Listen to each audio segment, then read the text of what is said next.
In this video, I'm going to explain complementary and supplementary angles. Straightforward, complementary angles are angles that make up 90 degrees, and supplementary angles are angles that make up 180 degrees. Now, it is confusing because complementary, supplementary, they sound quite similar, and which is which. So one way that I memorized when I was a student is looking at the first letter of complementary and supplementary. Complementary starts with C and supplementary starts with S.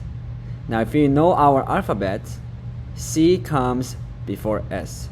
C comes before S, right? A, B, C, and then all the way down to OS, right?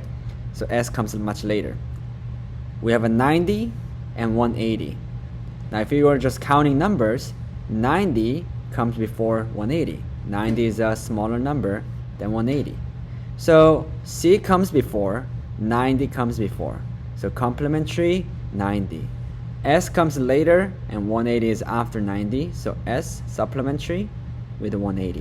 So that's how you can memorize it. C 90, S 180. Now, complementary angles are angles that make up 90 degrees. So how do we use in a practice? Let's say we have a 90-degree angle right here. And I'm gonna add that little box. That's 90. And let's say we have angles that two different angles. Let's say this is a 46 degree. Well, if this is a 46 degree and these two are complementary angles that make up 90 degree, we can simply do 90 minus 46 to find the angle right here, which is 44 degrees, right? So we can use complementary angles like that. What if you have more than two angles? There's a right angle, and we are looking at three different angles. Let's say this is a 25, and let's say this is 20 and 30, let's say. Well, in this case, then how can you find the missing angle? We can do 90 minus 30 minus 25, because all three angles add up to 90 degrees. They're complementary angles, right? And that gives us 35 degrees, right? So that is how you can use complementary angles to solve problems.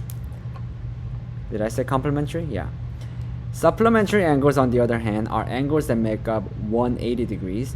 And we know that straight line, the straight angle is 180 degrees. So I have to draw a straight line. That's 180 degrees altogether. And what if we have two separate angles like that, where this is 130? Then this angle plus 130 should make 180 degrees, right? So in the same way, we can do 180 minus 130 to equal to 60 degrees, and that's how we can find the missing angle. And there could be, again, more than two angles. It could be 3, 4, 5, you name it. But let's say we have three angles. One goes right here, and the other one goes right there. And let's say this is 80 degrees, and this is 30 degrees. If that is the case, how do you find the missing angle right here? Well, we can do 180 minus 80 minus 30. And that gives the missing angle, because all three angles should add up to 180 degrees. So this is 70 degrees, right? And so there you have it, complementary and supplementaries, and how you can use that to find missing angles. Again, C with 90, S with 180. Okay? Complementary, supplementary.